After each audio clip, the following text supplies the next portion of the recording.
Welcome to the origin series of Marvel and DC characters, जहां पर मैं हर रोज एक ऑरिजिन स्टोरी शेयर करता हूं। एंड आज की मेरी वीडियो होने वाली है origin story of red hood, जिसकी रिक्वेस्ट मुझे करी है मेरे सब्सक्राइबर ऋतिक जीना ने। तो अगर आप भी अपने किसी फेवरेट कैरेक्टर की ऑरिजिन स्टोरी जानना चाहते हैं तो नीचे कमेंट जरूर करना कमेंट सेक्शन में। एंड मैं जल्दी इस पे वीडियो लाने की कोशिश करूंगा। एंड वीडियो स्टार्ट करने से पहले मैं बता दूं कि ये स्टोरी है जेसन टोड की, जो कि डीसी यूनिवर्स का दूसरा रॉबिन है। तो डीसी यूनिवर्स में टोटल 4 रॉबिन है और जो रेड हुड बनता है वो है दूसरा रॉबिन द जेसन टोड। तो हम उसी की स्टोरी इसमें शेयर करने वाले हैं। So without wasting any moment, let's begin the video.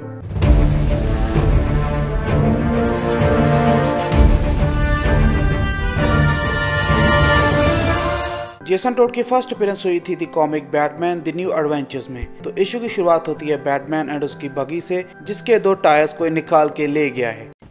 And ये देख के बैटमैन को बिलीव नहीं होता और वो जोर जोर से हंसने लगता है। और वो अपनी बगी के पास बैठकर सोचता है कि मैं उस चोर से हाथ जरूर मिलाना चाहूंगा जिसमें इतनी हिम्मत है कि उसने बैटमैन की बगी के टायर्स चुराए। एंड इतना कहते ही वहां से एक बच्चा आता है हाथ में पाना लेकर, जो कि उसके बाकी के 2 टायर्स भी चोरी करने आया था। तो बैटमैन उसे देखता है एंड उससे अपने टायर्स वापस मांगता है, जिसपे वो लड़का कहता है कि उसने कोई भी टायर चोरी नहीं किए। तो बैटमैन बोलता है फिर वो पाना किस लिए है। तो वो बच्चा बैटमैन के रिब्स में वो पाना मारते हुए कहता है कि इसलिए। एंड वो बैटमैन को हिट करके वहां से भाग जाता है एंड अपने घर में जाकर छुप जाता है। बट बैटमैन इज बैटमैन, तो वो उसे ढूंढ लेता है। तो वो लड़का घबरा कर उसे बोलता है कि वो रहे तुम्हारे टायर्स और वो लो और मुझे अकेला छोड़ दो। तो बैटमैन उसका टूटा हुआ घर देखकर पूछता है कि वो क्या यहाँ पे अकेला रहता है, जिसपे बोलता है कि हाँ, उसकी मॉम एक बीमारी की वजह से मारी गई थी एंड उसके डैड का कोई अता पता नहीं। सो बैटमैन को रियलाइज होता है कि वो एक अनाथ है, बिल्कुल बैटमैन की तरह। तो बैटमैन उसे अपनी बैटमैन बगी में बिठाकर अपनी बैट केव की ओर ले जाता है और उसे कहता है कि आज से उसका नाम रॉबिन है। एंड वो बैट केव में ले जाकर उसे कराटे की ट्रेनिंग करवाता है एंड उसे मार्शल आर्ट सिखाता है, हर तरह की फाइटिंग स्किल्स सिखाता है एंड फिर उसे हथियार यूज करना सिखाता है एंड उसे फोरेंसिक साइंस एंड हर तरह का कंप्यूटर चलाना सिखाता है।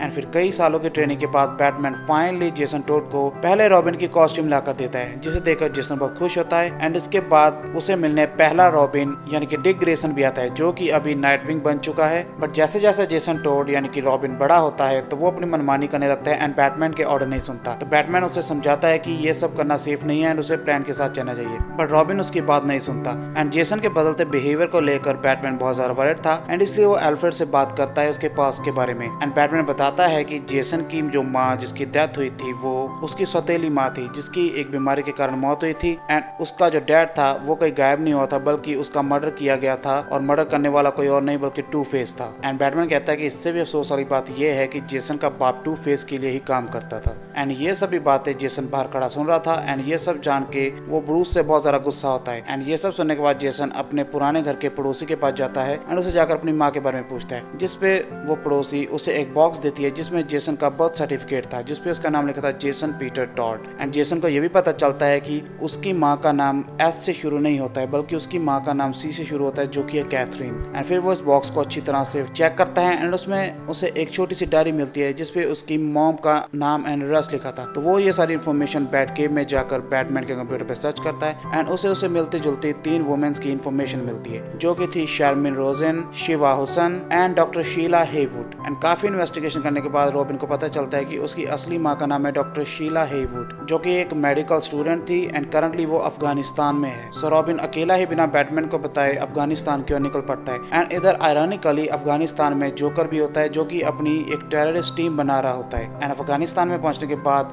जेसन अपने सामने ब्रूस को देखकर हैरान रह जाता है एंड जेसन कहता है कि वो यहाँ पर अपनी मॉम को ढूंढने आया है, डॉक्टर शीला हेवुड को।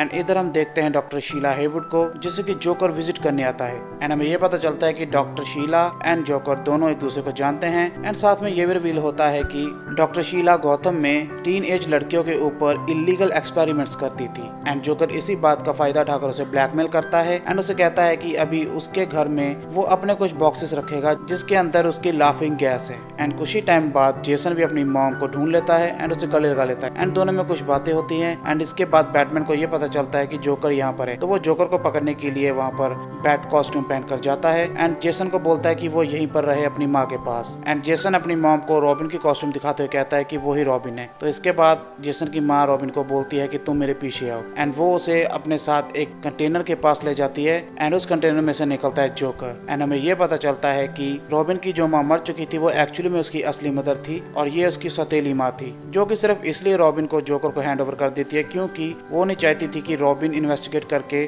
उसके इलीगल मेडिकल फंड्स के बारे में पता लगाए एंड उसका भांडा फोड़े। एंड इसके बाद जोकर एक गन को लेकर रॉबिन के सर पर मारता है एंड उसे बांध कर क्रो बार से बड़ी बेरहमी से बार बार पीटता है एंड उसे लगभग अधमरा कर देता है। एंड इसके बाद वो उसकी माँ को भी उसी के पास बांध कर एक बॉम्ब लगाकर चला जाता है एंड थोड़ी देर बाद वो बॉम्ब फट जाता है एंड उसमें जेसन की मॉम एंड जेसन दोनों की डेथ हो जाती है। बट एज यू नो कि कॉमिक्स में कोई भी नहीं मरता एंड सब वापिस आ जाते हैं। सो इसी तरह ही न्यू 52 के दौरान जब सुपरमैन का बेटा रियलिटी क्रैक्स में अपनी पूरी पावर के साथ पंचेस करता है तो उसमें से कॉस्मिक रेडिएशन रिलीज होती है जो कि डीसी की मेन अर्थ में आकर जेसन टॉड की ग्रेव तक पहुंचती है एंड उसकी डीकंपोज हुई बॉडी को वो वापस से नॉर्मल कर देती है एंड जेसन टॉड को जिंदा कर देती है एंड इस तरह अपनी कबर में से जेसन टॉड जिंदा होकर बाहर निकलता है। बट जेसन अभी बहुत ज्यादा कमजोर था क्योंकि जितनी भी उसको चोटें लगी थी वो अंदर से अभी भी हील नहीं हुई थी एंड अभी वो इन सबसे डील कर ही रहा था कि उसे पता चलता है कि बैटमैन ने अभी एक न्यू रॉबिन को हायर कर लिया है। और इससे भी बड़ी खबर उसे मिलती है जब उसे पता चलता है कि जोकर अभी भी जिंदा है जो कि जेल से भागा था एंड बैटमैन ने दोबारा उसे पकड़कर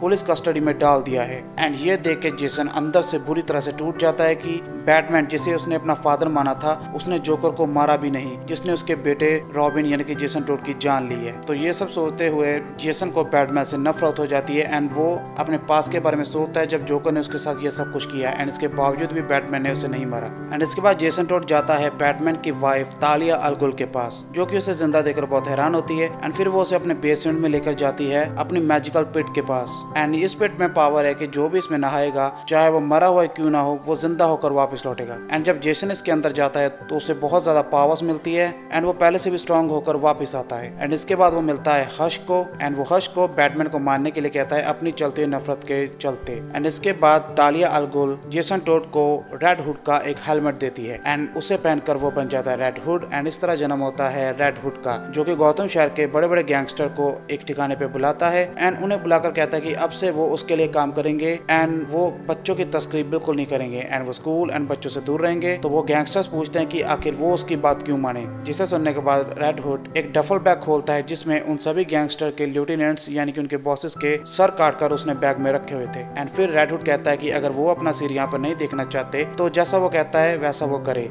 एंड कुछ ही टाइम बाद रेड हुड का सामना होता है बैटमैन से एंड रेड हुड अपना मास्क उतारते हुए बैटमैन को बोलता है कि क्या उसने पहचाना कि मैं कौन हूँ। एंड ये देख के बैटमैन बहुत ज्यादा हैरान एंड निराश होता है कि उसका रॉबिन क्या बन गया। एंड रॉबिन उसे कहता है कि उसने जोकर को मारा तक नहीं जिसने उसके बेटे की जान ली है, जिसमें बैटमैन कहता है कि तुम ये बात कभी नहीं समझोगे, अगर मैंने उसे मार दिया तो उसमें और मुझ में क्या फर्क रह जाएगा। बट जेसन ये बात नहीं मानता और वो जोकर को बैटमैन के सामने लाता है एंड जोकर को गन पॉइंट पे रख के वो रोते हुए जोकर को शूट करने वाला होता है कि बैटमैन अपनी बैट रैंक जेसन के गले पे मारता है एंड जोकर को बचा लेता है। बट एक्चुअली में उसने जोकर को नहीं बल्कि जेसन टॉड को बचाया था एक क्रिमिनल बनने से। एंड जोकर ये देख के हंसते हुए कहता है कि मैं इम्प्रेस हुआ कि तुमने आखिरकार जीतने का कोई ना कोई रास्ता ढूंढ ही लिया। एंड इसके साथ जोकर वहाँ पर एक एक्सप्लोजन कर देता है एंड ऑब्वियस सी बात है कि वो सभी सर्वाइव कर जाते हैं। एंड इसके बाद Jason Todd permanently Red Hood बन जाता है जो कि बैटमैन के लिए तो काम नहीं करता बट बैटमैन के साथ काम कर लेता है, वो भी अपने तरीकों से। एंड इस तरह जन्म होता है डीसी के एक एंटी हीरो रेड हुड का। एंड रेड हुड आगे चलकर अपनी एक टीम बनाता है बिजारो एंड आर्सेनल के साथ। एंड न्यू 52 के दौरान रेड हुड को एक नई कॉस्ट्यूम दी जाती है एंड इसके बाद रेड हुड का सफर डीसी यूनिवर्स में जारी रहता है। So thanks for watching everyone. तो ये थी origin story of red hood. I hope कि आपको ये वीडियो पसंद आई होगी एंड अगर पसंद आई तो लाइक करना एंड सब्सक्राइब करना अगर न्यू हो, क्योंकि मैं ऐसी ओरिजिन स्टोरी रोज लाता रहता हूँ। और अगर आप भी अपने किसी फेवरेट कैरेक्टर की ओरिजिन स्टोरी जानना चाहते हैं तो नीचे कमेंट जरूर करना कमेंट सेक्शन में एंड मैं जल्दी इस पर वीडियो लाने की कोशिश करूंगा। And now I will see you my next one. Till then take care and good bye.